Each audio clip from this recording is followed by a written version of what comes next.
Hello friends, स्वागत है आप सभी का। कैसे हैं आप सब? आई होप आप सभी स्वस्थ मस्त और एनर्जेटिक होंगे। अगर आप भी मेरे चैनल में नए हैं तो मैं बात करती हूँ law of attraction, energy, vibration, manifestation, law of Karma, spirituality. अगर आप भी इन टॉपिक में इंटरेस्टेड हैं, आप भी अपनी लाइफ में लॉ ऑफ अट्रैक्शन फॉलो करना चाहते हैं, ये लॉ ऑफ अट्रैक्शन की जर्नी में है, आप अपनी लाइफ में अपनी एनर्जी पर काम करना चाहते हैं, आप वाइब्रेशन को हाई करना चाहते हैं और अपनी एनर्जी पे काम करके अपनी लाइफ के हर एरियाज को हील करना चाहते हैं। हेल्थ, वेल्थ, रिलेशंस, कैरियर, जो भी आप चाहते हैं वो सब कुछ अट्रैक्ट कर सकते हैं। तो अगर आप भी अपनी लाइफ में एनर्जी पे काम करके आप अपने हर एरियाज को हील करना चाहते हैं तो आप मेरे चैनल को सब्सक्राइब कर सकते हैं। वीडियो पसंद आए तो लाइक कर दीजिए, दूसरों को भी शेयर करिए और हाँ, बेल आइकन जरूर प्रेस करिए ताकि आने वाली ऐसी इंपॉर्टेंट वीडियो का नोटिफिकेशन आप सबको मिल जाए। तो चलिए, आप सबको पता है कि मैं इस टाइम पे कवर करवा रही हूँ डॉक्टर जो डिस्पेंजा की book you are the placebo. जैसा कि आप लोग को पता है कि मैं you are the placebo book के 4 चैप्टर ऑलरेडी कवर करवा दिया है। ये 5वां चैप्टर कंटिन्यू है, जिसमें 5वां चैप्टर है कैसे हमारे थॉट्स यानी कि कैसे हमारे विचार हमारे माइंड यानी कि हमारे ब्रेन और बॉडी को कैसे प्रभावित करते हैं। तो ये मेरे पिछली वीडियो में मैंने कवर करवा दिया है और आज का जो टॉपिक है वो आज का टॉपिक रहने वाला है एक नए मन के साथ शरीर में नए जीन्स को संकेत देना। क्योंकि जैसे हमारे जीन्स में बदलाव हमारे बिहेवियर और हमारे थॉट्स के माध्यम से होता है। जैसे ही हमारे थॉट्स क्रिएट होंगे, जैसे ही हमारे थॉट्स और हमारे भाव यानी कि हमारे इमोशंस होंगे, वैसे ही हमारे शरीर में जो है जीन्स काम करना स्टार्ट करते हैं और हमारी बॉडी को सिग्नल देते हैं। तो चलिए, मैं बिना टाइम वेस्ट के स्टार्ट करती हूँ। तो आगे डॉक्टर जो डिस्पेंजा लिखते हैं कि कैसे मानसिक पूर्वाभ्यास को अच्छी तरह समझने के लिए हमें मस्तिष्क की संरचना पर ध्यान देना होगा। यानी कि हम मानसिक पूर्वाभ्यास, हम क्या अभ्यास करते हैं मानसिक रूप से, क्या हम विजुलाइज करते हैं, इसको अगर हमें अच्छी तरह से समझना है तो हमें सबसे पहले क्या करना पड़ेगा, अपने मस्तिष्क यानी अपने ब्रेन के जो उसका क्या है संरचना है, स्ट्रक्चर है, उसे हमें अच्छी तरह से समझना होगा, उस पर ध्यान देना होगा और फिर न्यूरोकेमिस्ट्री पर जो है बात करनी होगी। पहले आपके फ्रंटल लोब की बात करते हैं। तो सबसे पहले डॉक्टर जो डिस्पेंजा लिखते हैं कि सबसे पहले हमें किस पर बात करनी है, अपने फ्रंटल लोब पर। और फ्रंटल लोब क्या है, हमारे हेड के जो ही जस्ट पीछे रहता है, ये हमारे जो ब्रेन का, ये जो हमारे मस्तिष्क का आगे वाला भाग होता है, ये होता है फ्रंटल लोब।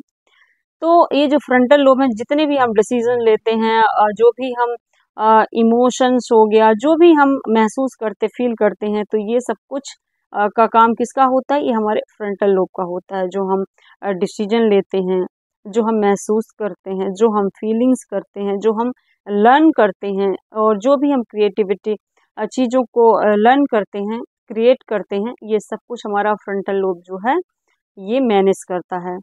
तो सबसे पहले हमें बात करना है अपने फ्रंटल लोब। फ्रंटल लोब, तो फ्रंटल लोब जो होता है वो होता है हमारे माथे के जस्ट, ये जैसे माथा है ना, इसके जस्ट पीछे का भाग फ्रंटल लोब कहलाता है, जो आपका रचनात्मक केंद्र है। यानी कि जो भी क्रिएटिविटी होती है उसका सेंटर क्या है, ये हमारा फ्रंटल लोब होता है। यह मस्तिष्क का वह भाग होता है, यानी कि यह मस्तिष्क का हमारे ब्रेन का वह पार्ट होता है जो नई चीज़ों को सीखता है। मतलब जो भी हम नई चीज़ों को अडॉप्ट करते हैं, सीखते हैं, नई स्किल्स को डेवलप करते हैं, तो इसके पीछे कौन होता है, हमारा फ्रंटल लोब होता है। नई संभावनाओं के सपने देखते हैं, यानी कि क्या क्या पॉसिबिलिटी हो सकती हैं, क्या हम कर सकते हैं, और उन सारी संभावनाओं के जो हम सपने देते हैं वो सब कुछ कौन करता है, हमारा फ्रंटल लोब करता है। तो ये नई संभावनाओं के सपने देखने का काम करता है। और सजग निर्णय, यानी कि जो भी हम अवेयर होकर जो भी हम डिसीजन लेते हैं, तो ये सब कुछ किसका काम होता है, हमारे फ्रंटल लोब का काम होता है। आपके अभिप्राय तय करता है, यानी कि जो डिसीजन मेकिंग का काम है वो हमारा फ्रंटल लोब करता है कि मेरे ये करने का अभिप्राय क्या है, मेरा उद्देश्य क्या है। और इन सभी का काम कौन करता है, हमारा फ्रंटल लोब करता है। यदि सच कहें तो यह CEO है और यही आपको यह आकलन करने की अनुमति भी देता है कि आप कौन हैं और आप क्या करते हैं। अगर हम कहें कि हमारे बॉडी का जो हमारे ब्रेन का जो हमारे बॉडी का CEO कौन है, तो ये फ्रंटल लोब हमारे बॉडी का क्या होता है, CEO होता है, जो यह आपको आकलन करता है, यानी कि यही अनुमति देता है कि आप कौन हैं, आप क्या कर रहे हैं और आप क्या महसूस कर रहे हैं। कि यही जो है वो फील करवाता है कि आप कौन हैं, आप क्या कर रहे हैं और आप क्या फील कर रहे हैं, महसूस कर रहे हैं। ये आपकी चेतना पर काम करता है और ये बहुत महत्व रखता है, ये हमारे लिए बहुत इम्पोर्टेंट होता है। क्योंकि जब आप एक बार अपने विचारों के प्रति सजग होते हैं, यानी कि जब आप अपने थॉट्स के प्रति क्या होते हैं, अवेयर होते हैं, तो आप उन्हें बेहतर तरीके से निर्देशित कर सकते हैं। यानी कि अगर आप अपने थॉट के प्रति क्या हैं, अपने विचारों के प्रति सजग हैं, यानी कि अवेयर हैं, तो आप अपनी ऐसे थॉट्स क्रिएट करेंगे, उसको आप ऐसे सिग्नल देंगे, आप उन्हें अच्छे काम के लिए क्या कर सकते हैं, निर्देशित कर सकते हैं। तो बेहतर तरीके से उन्हें और बेस्ट तरीके से क्या कर सकते हैं, उन्हें बेस्ट तरीके से आप निर्देशित कर सकते हैं। तो जब आप मानसिक पूर्वाभ्यास करते हैं तो जब आप मानसिक पूर्वाभ्यास करते हैं और सही मायनों में एकाग्र होते हुए मनचाहे नतीजों पर केंद्रित होते हैं, तो जैसे ही आप एकाग्र होते हैं और अपने मनचाहे नतीजे पर केंद्रित होने की जब आपका फोकस होता है अपने मनचाहे रिजल्ट पर, यानी कि आप जब क्या होते हैं, एकाग्र होते हैं, आपका जो कंसंट्रेशन होता है वो आपका कंसंट्रेशन लेवल अच्छा जब रहता है, जब आप किसी चीज़ पर फोकस्ड होते हैं, केंद्रित होते हैं, तो ये फ्रंटल लोब जो होता है वो आपका मित्र जैसे काम करता है, यानी कि ये फ्रंटल लोब आपका फ्रेंड बन जाता है। उस समय यह बाहरी दुनिया से आने वाले कोलाहल को शांत कर देता है।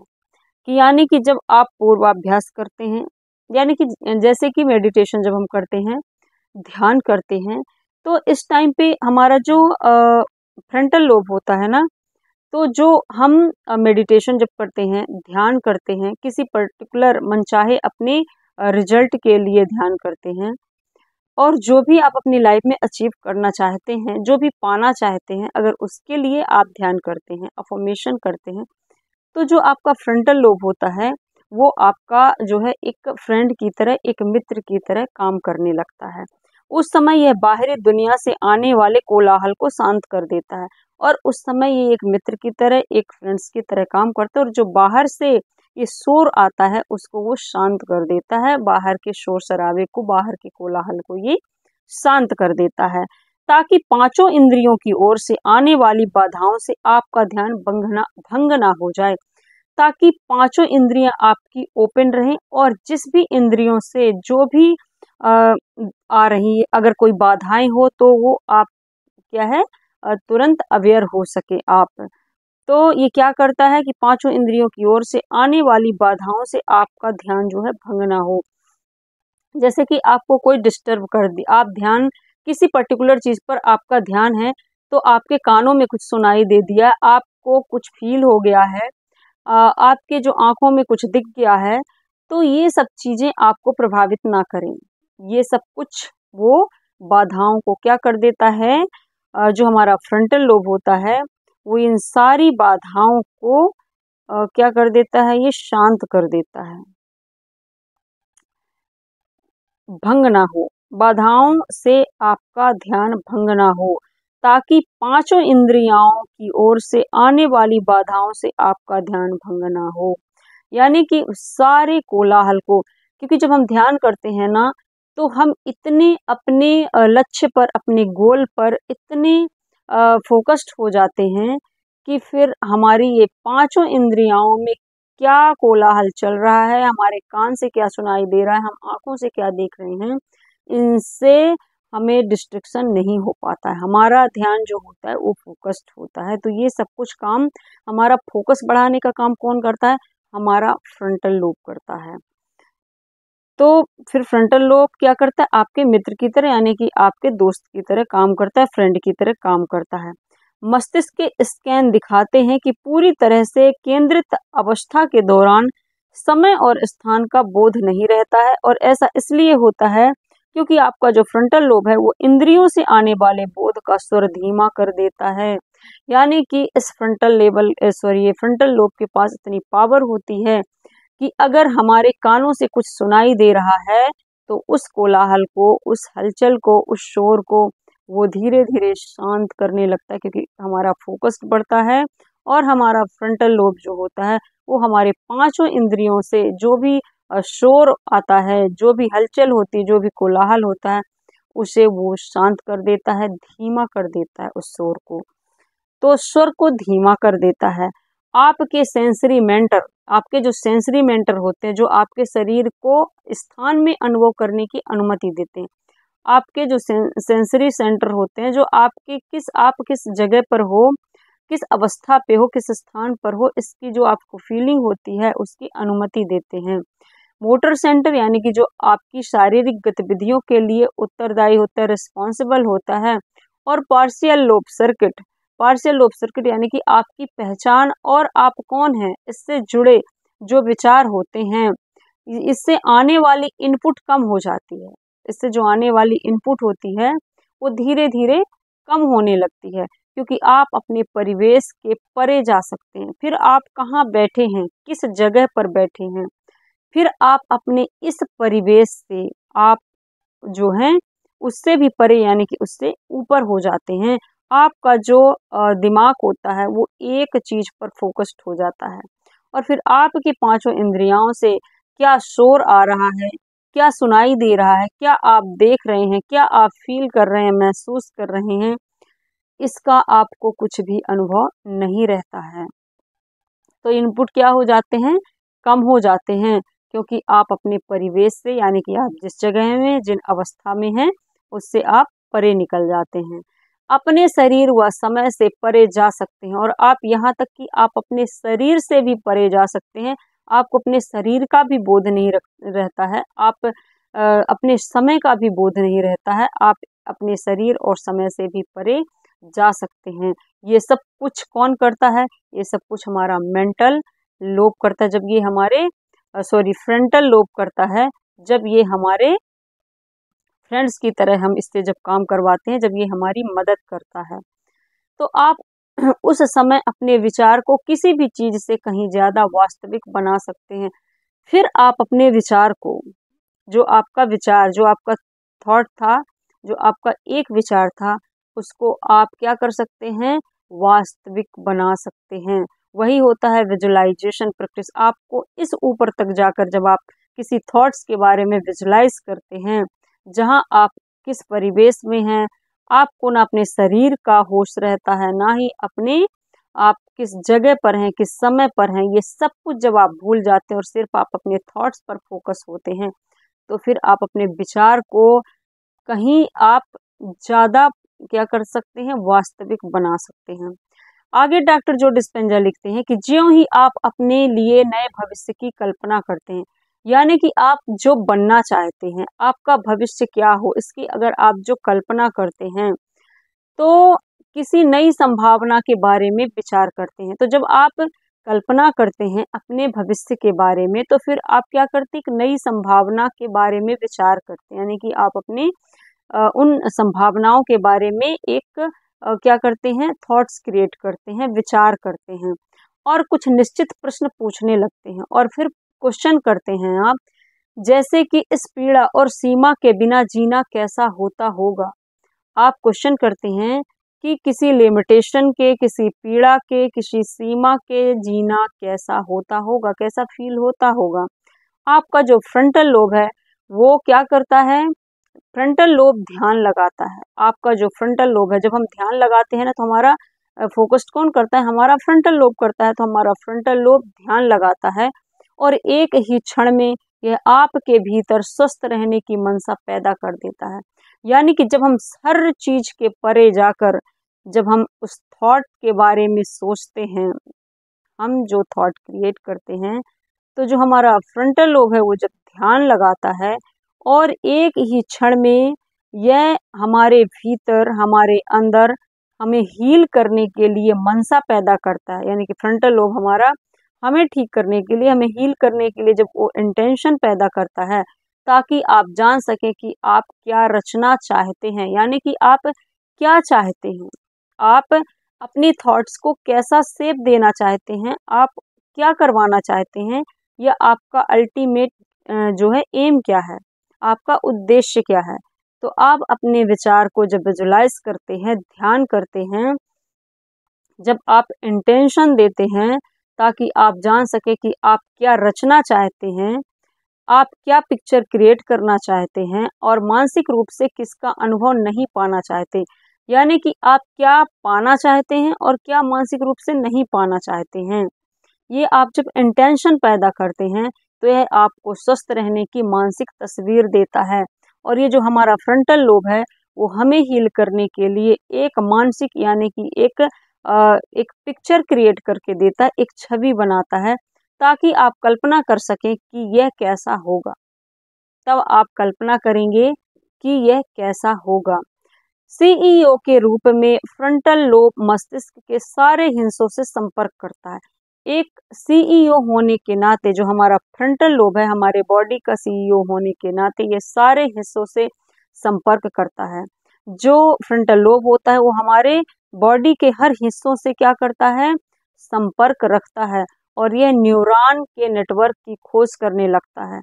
यानी कि अब वो अपने सेम न्यूरॉन्स के नेटवर्क की खोज करने लगता है, सर्च करने लगता है, ताकि प्रश्न का उत्तर देने के लिए मन की नई अवस्था तैयार कर सके। यानी कि अगर हमें कोई प्रॉब्लम है, अगर हम उस प्रॉब्लम्स का सलूशन ढूंढना चाहें अपने आप से, तो फिर क्या करेगा, ये हमारा फ्रंटल लोब जो होता है वो क्या करेगा, क्योंकि हमारा फ्रंटल लोब शरीर के हर हिस्से से, तो अगर हमें शरीर के किसी भी हिस्से में कोई प्रॉब्लम है, अपने बॉडी के इस शरीर के किसी भी पार्ट्स में अगर कोई भी तकलीफ है, तो क्योंकि ये एक सीईओ है, जैसा कि बताया गया है कि जो हमारा फ्रंटल लोब होता है वो हमारे बॉडी का सीईओ होता है, और सीईओ के होने के नाते इसका काम है कि ये शरीर के हर एक एक हिस्से का ख्याल रखे, मतलब कि हर एक हिस्से का ध्यान रखना इसका क्या है, दायित्व है। और ये फिर क्या करता है, यह न्यूरॉन्स के नेटवर्क की खोज करने लगता है।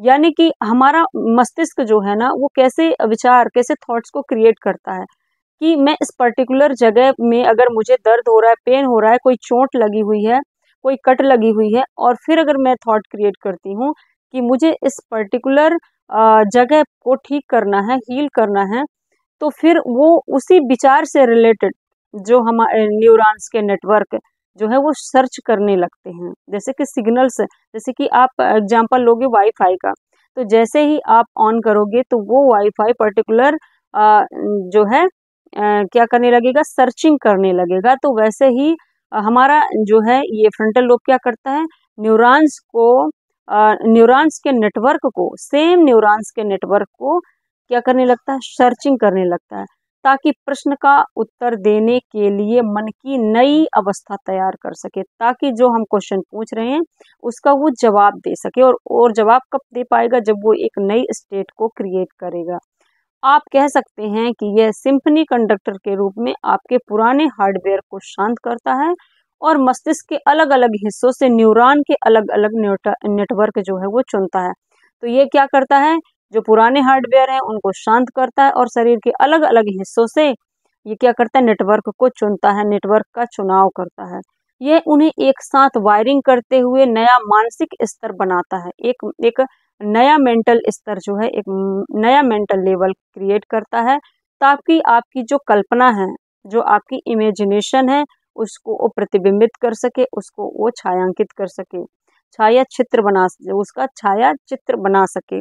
आपका जो फ्रंटल लोब होता है ना, आपका फ्रंटल लोब ही मन में बदलाव लाता है। तो इम्पोर्टेंस है कि जो हमारे मन में चेंजेस आते हैं, बदलाव लाते हैं, जो हम थॉट क्रिएट करते हैं ना, जैसे ही, तो हमारा जो फ्रंटल लोब होता है वही हमारे मन को चेंज करता है, हमारे मन में वो बदलाव लाता है।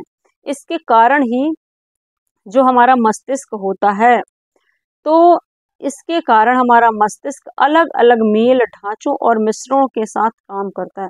तो हमारा जो मस्तिष्क होता है वो इन्हीं बदलावों के आधार पर फिर वो काम करता है।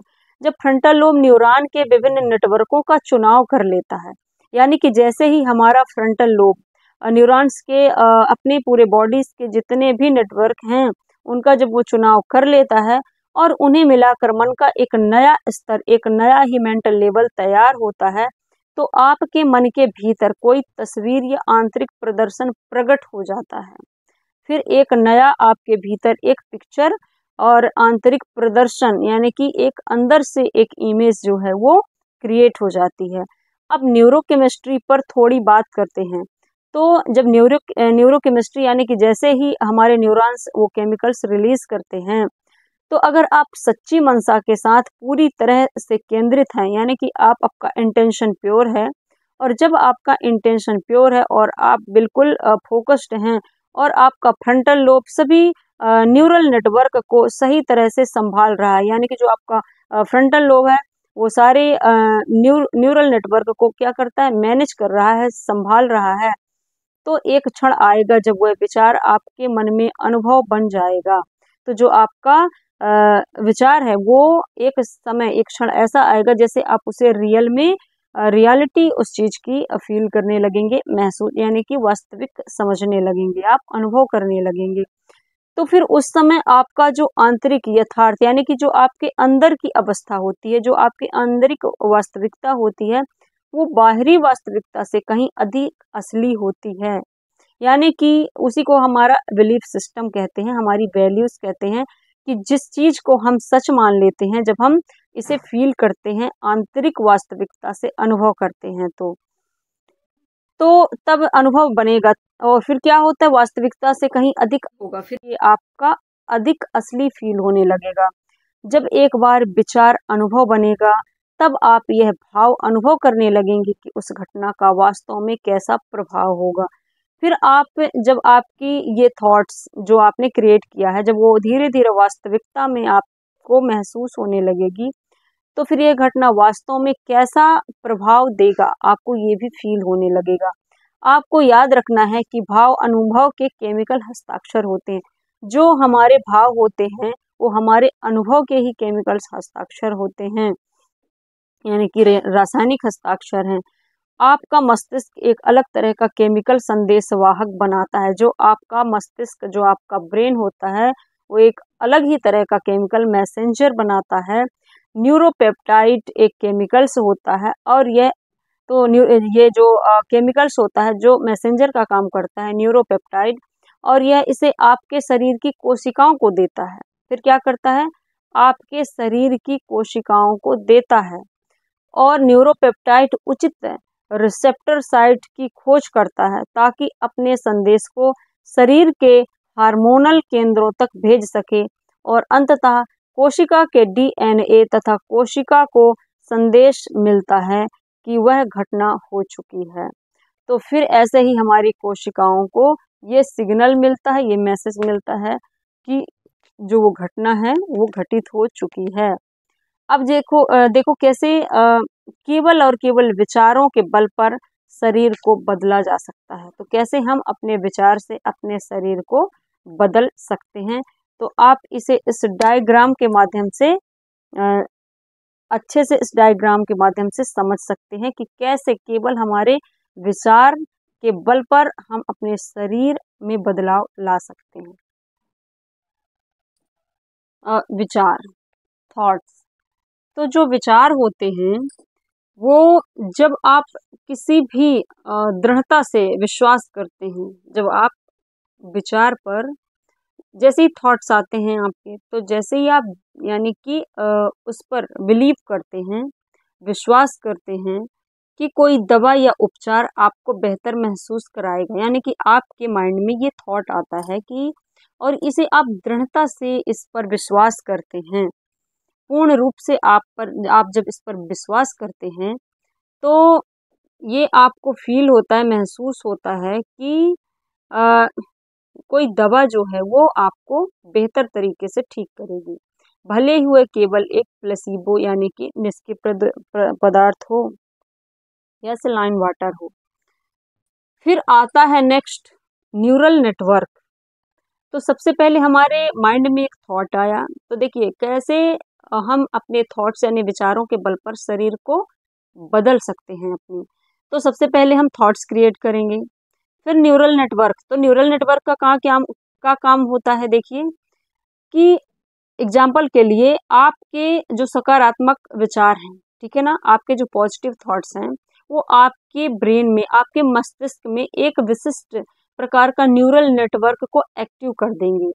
और वो जब एक्टिव करते हैं, जो उन विचारों से जुड़े होते हैं, यानी कि हमारे जो थॉट्स होते हैं, जो हमारे विचार होते हैं, वो मस्तिष्क के उन न्यूरल नेटवर्क को एक्टिव कर देते हैं जो उन विचारों से जुड़े होते हैं। ये होता है न्यूरल नेटवर्क का काम। फिर इसके बाद नेक्स्ट प्रोसेस रहेगा न्यूरोपेप्टाइड। तो इसको ऐसे उदाहरण से समझिए कि जो एक्टिव न्यूरल नेटवर्क है, एक एक्टिव न्यूरल नेटवर्क है, उससे न्यूरोपेप्टाइड नाम का एक केमिकल्स, यानी कि एक केमिकल्स मैसेंजर जारी होता है, यानी कि बनता है, जो शरीर के विभिन्न हिस्सों तक पहुंचता है। तो जब एक्टिव होता है न्यूरल नेटवर्क, इससे क्या होता है, न्यूरोपेप्टाइड नाम का एक केमिकल्स मैसेंजर बनता है, संदेश वाहक जिसको हम कह सकते हैं। और वह क्या होता है, जा करके शरीर के विभिन्न, यानी कि हर हिस्सों में वो जा करके पहुंचता है। फिर इसके बाद हार्मोन्स, यानी कि कोशिकाओं को एपिजेनेटिक संकेत। तो इसे समझने के लिए आप क्या करेंगे कि ये जो आप देखिए, जो न्यूरोपेप्टाइड नाम का एक केमिकल्स बना, वो कोशिकाओं को एपिजेनेटिक संकेत भेजता है, जो जीन अभिव्यक्ति को प्रभावित करता है, जो यानी कि हमारे जीन एक्सप्रेशन को प्रभावित करता है। फिर नेक्स्ट है शरीर की कोशिकाओं को एपिजेनेटिक संकेत। तो शरीर की कोशिकाओं को एपिजेनेटिक संकेत में क्या होता है कि इसे ऐसे एग्जाम्पल से समझ सकते हैं कि ये जो ये सिग्नल होता है, तो शरीर की कोशिकाओं तक पहुंचता है और उन्हें एक तरीके से प्रतिक्रिया करने के लिए प्रेरित करता है, एक विशिष्ट तरीके से रिस्पॉन्ड करने के लिए उसे मोटिवेट करता है। फिर नेक्स्ट रहेगा डीएनए का चुनाव। डीएनए का चुनाव कैसे होता है, तो ये जो रिसेप्टर होता है ना, वो क्या करता है, एक्टिव होता है, और इसके परिणाम स्वरूप कोशिकाएं विशिष्ट डीएनए अनुक्रमों को व्यक्त करने के लिए चुनाव करती हैं। और इसका अर्थ यह होता है कि कुछ जीन चालू होते हैं या बंद होते हैं। तो चालू बंद होने के लिए क्या है, चुनाव करती हैं। फिर है प्रोटीन की अभिव्यक्ति। तो इन एक्टिव जीनों के आगे क्या होता है कि नए प्रोटीन का उत्पादन होता है। जैसे जीन एक्टिव होते हैं, वो एक नया प्रोटीन बनाते हैं, जैसे हम क्या बोलते हैं, न्यूरोपेप्टाइड नाम का बनाते हैं, एक केमिकल्स बनाते हैं, रसायन बनाते हैं, और यह शरीर के कार्यों को कंट्रोल करता है। एग्जाम्पल के लिए जैसे कि दर्द निवारक, यानी कि दर्द निवारक करना है तो उसके प्रोटीन का उत्पादन हो सकता है, अगर हमें दर्द को क्या करना है, कम करना है। फिर जीवन की अभिव्यक्ति, तो expression of life. Example, in protein की अभिव्यक्ति से क्या होता है, इन प्रोटीन के एक्सप्रेशन से जो हमारा बॉडी है, शरीर है, उस शारीरिक प्रक्रियाओं में बदल जाता है। जैसे कि सूजन कम हो जाता है और दर्द से हमें राहत मिलने लगती है। फिर शरीर की सेहत पर प्रभाव पड़ता है। जब हमारा सूजन कम हो जाता है, हमें दर्द कम होता है, तो फिर हमारे बॉडी पर इफेक्ट दिखता है। जैसे कि आंतरिक आपको चेंजेस देखने को मिलेगा, इंटरनल्स आपके पूरे शरीर में, आपके पूरे शरीर में आप हेल्दी फील करने लगेंगे, आपका शारीरिक स्वास्थ्य में सुधार होने लगेगा, जिससे आप क्या है, एक आप अपने आप को बेहतर महसूस करने लगेंगे, आप अपने आप को बेहतर फील करने लगेंगे। तो कैसे सिर्फ और सिर्फ एक थॉट से हमारे बॉडी पर प्रभाव देखने को मिलता है, हमारी सेहत पर सुधार हम देख सकते हैं। तो विचार कैसे मस्तिष्क और शरीर में बदलाव लाते हैं, केवल विचारों के बल पर हम हील कर सकते हैं, और विचार हमारी शरीर की सेहत को क्या करते हैं, डायरेक्टली इफेक्ट करते हैं, प्रभावित करते हैं। तो आप इन दोनों डायग्राम के माध्यम से, जब आप इस दोनों डायग्राम को देखेंगे, तो आप इन फ्लो चार्ट में आपको ये बताया गया है कि कैसे सरल तंत्रों और रासायनिक प्रतिक्रियाओं के एक झरने के माध्यम से नीचे की ओर बढ़ते हैं और शरीर में बदलाव लाते हैं, यदि नए विचार नए तंत्रिका नेटवर्क को एक्टिव करके यानी कि एक हेल्दी न्यूरोपेप्टाइड्स और हार्मोन्स का निर्माण करते हैं, जो कोशिकाओं को नए तरीके से संकेत देते हैं, यानी कि कोशिकाओं को एक नए तरीके से सिग्नल देते हैं और नए प्रोटीन बनाने के लिए नए जीन को एक्टिव करते हैं। तो इससे एक नया दिमाग बन जाता है, एक हमारा नया दिमाग सक्रिय हो जाता है। और यदि प्रोटीन की अभिव्यक्ति यानी कि प्रोटीन की एक्सप्रेशन जीवन की अभिव्यक्ति के बराबर है, जो शरीर के स्वास्थ्य को प्रभावित करती है, तो कैसे हमारे विचार कैसे हमारी बॉडी को हील कर सकते हैं। जब किसी कोशिका के डीएनए को यह संदेश मिलता है, तो यह कुछ जीन्स को चालू कर सकता है, बंद भी कर सकता है। यानी कि जैसे ही किसी कोशिका के डीएनए को यह मैसेज मिला, तो यह कुछ जीन्स को चालू भी कर सकता है, बंद भी कर सकता है, ताकि आपके स्व की नई अवस्था को अपना सहयोग दे सके, हेल्प कर सके। आप इसे बत्तियों की रोशनी तेज और धीमी करने से जोड़ सकते हैं। जैसे कि तेज रोशनी में सब उजाला हो जाता है और कम रोशनी में मध्यम या उजाला होता है। जब कोई जीन्स रोशन होता है, तो यह सक्रिय होकर एक प्रोटीन बनाता है। जैसे ही मान लीजिए कि कोई जीन्स एक्टिव हो रहा है, तो वो एक प्रोटीन बनाता है। जब कोई जीन्स बंद हो जाता है, तो यह निष्क्रिय होकर यानी कि वह बंद हो जाता है और धुंधला हो जाता है और बहुत सारे प्रोटीन नहीं बना पाता। हम अपने भौतिक शरीर में माप योग्य बदलावों के साथ ये प्रभाव देख सकते हैं। यानी कि डॉक्टर जो डिस्पेंजा इसमें लिखते हैं, बताते हैं कि कैसे हमारे कोशिकाओं में जब डीएनए को जब ये संदेश मिलता है, तो हमारे जीन्स जो होते हैं, वो क्या करते हैं, एक्टिव भी हो सकते हैं, बंद भी हो सकते हैं, चालू हो सकते हैं। और ये एक लाइट का एग्जाम्पल देकर बताया कि कैसे अगर लाइट ऑन किया जाए तो उजाला होगा और जैसे ही बंद हो जाए तो मध्यम यानी कि उजाला कम हो जाता है।